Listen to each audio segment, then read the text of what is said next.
Okay, hi everybody.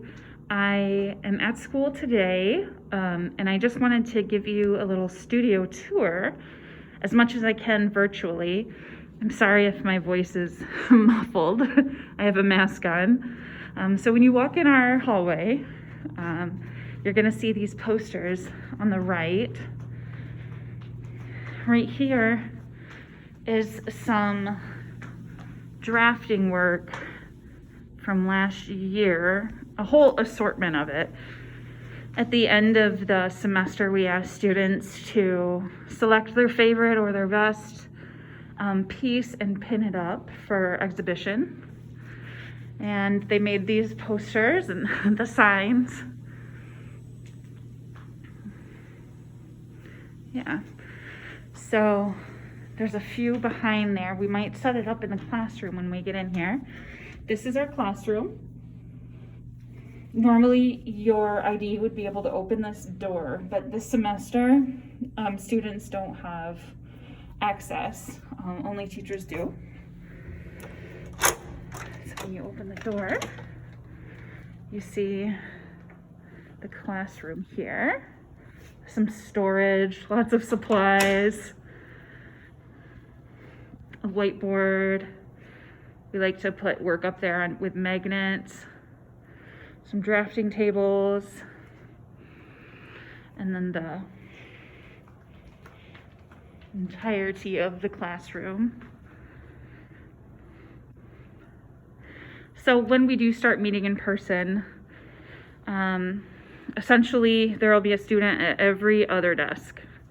So there's going to be about 10 students per section.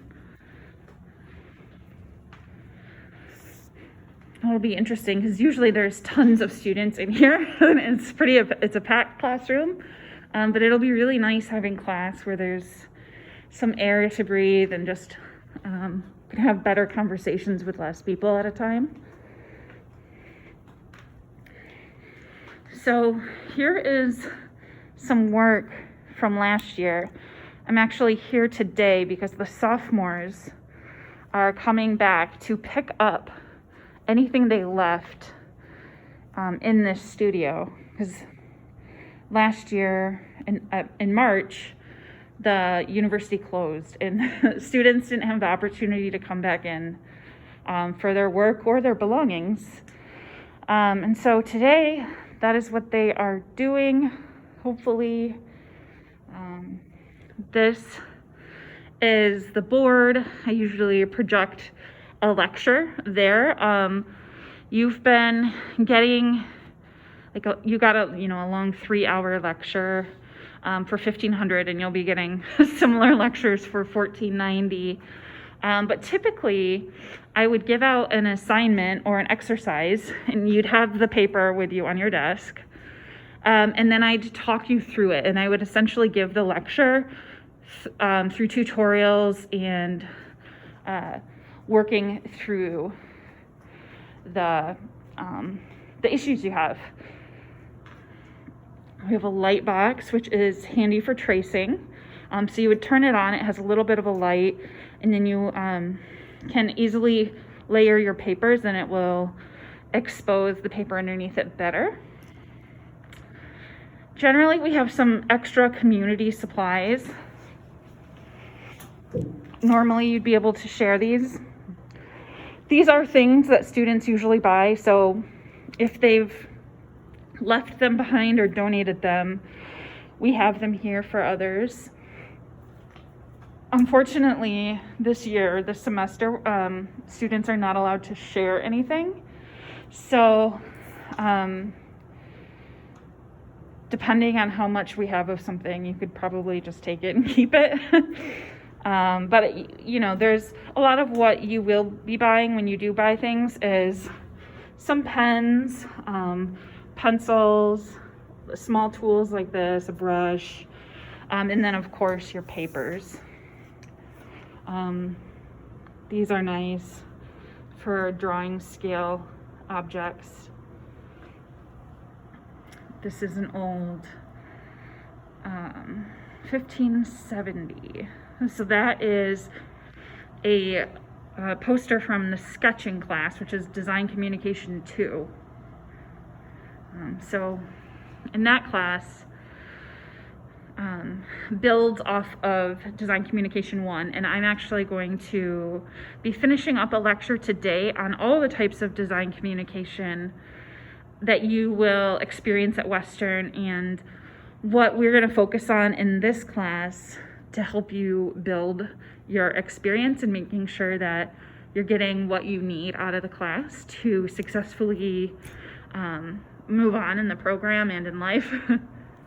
But yeah, generally these lockers are up for grabs. It's usually first come, first serve. You can see there's not many of them, and students have historically shared them. We're not going to be allowed to do that anymore. So the sophomores will come, and if they still have to get into their locker, they'll clean it out and leave it back. But maybe in the spring, you guys will be able to have access to the lockers. Drafting class and even sketching class, they have some heavy supplies, or sometimes it just gets to be a lot to carry, an art bin around full of supplies. And so students will generally leave their supplies here and then come in after hours and work. Obviously, we can't come in after hours. The only time we're allowed to be in this room is during our class time. So that's a bummer, but it is for everyone's safety, and we will get through it. And in the future, it won't be this way for you guys. So at least this is happening when you're at the beginning of the program, as opposed to seniors when you have like portfolio work and some like real serious profession type of work going on. Yeah, I hope you enjoyed this tour. I'm going to be here for a while, so throughout the day I may have more to show you, more things to talk about.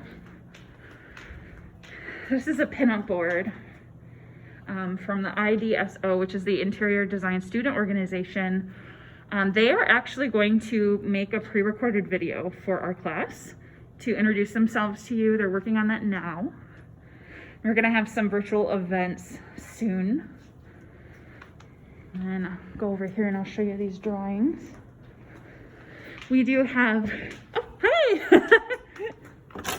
Come on in. Hi, this is Ethan. Hi. This is Kim.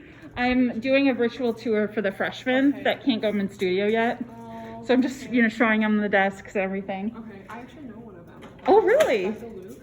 Okay. She's from my church. She's really sweet. Oh, nice. You'll meet her. Okay, cool.